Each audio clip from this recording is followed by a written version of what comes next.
മലയാറ്റൂർ മുളങ്കുഴിയിൽ കാട്ടാന ഇറങ്ങി കൃഷി നശിപ്പിച്ചു. ഞായറാഴ്ച രാത്രി മുതൽ ആന ഇവിടെ ഉണ്ടായിരുന്നുവെന്ന് പ്രദേശവാസികൾ പറയുന്നു.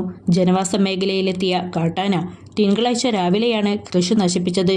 ഈ ആന മുൻപ് പലപ്പോഴും വരുന്നുണ്ടെന്നും നേരത്തെയും കൃഷി നശിപ്പിച്ചിരുന്നുവെന്നുമാണ് കർഷകർ പറയുന്നത്.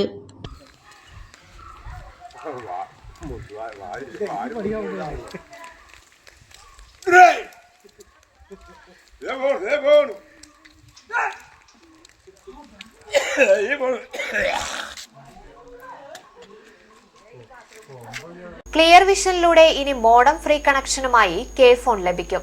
ജൂലൈ 1 മുതൽ ക്ലിയർ വിഷൻ ബ്രോഡ്ബാൻഡിൽ നിന്നും യാതൊരുവിധ ഇൻസ്റ്റലേഷൻ ചാർജുമില്ലാതെ മോഡം ഫ്രീ ആയി ഇന്റർനെറ്റ് കണക്ഷനുകൾ നൽകുന്നതാണ്. നിരവധി ആകർഷകമായ പ്ലാനുകളാണ് കെ ഫോണിനുള്ളത്. കണക്ഷൻ ആവശ്യമുള്ളവർക്ക് ക്ലിയർ വിഷനിൽ ഫോട്ടോയും ആധാർ കാർഡിന്റെ കോപ്പിയുമായി വന്ന് ബുക്ക് ചെയ്യാവുന്നതാണ്.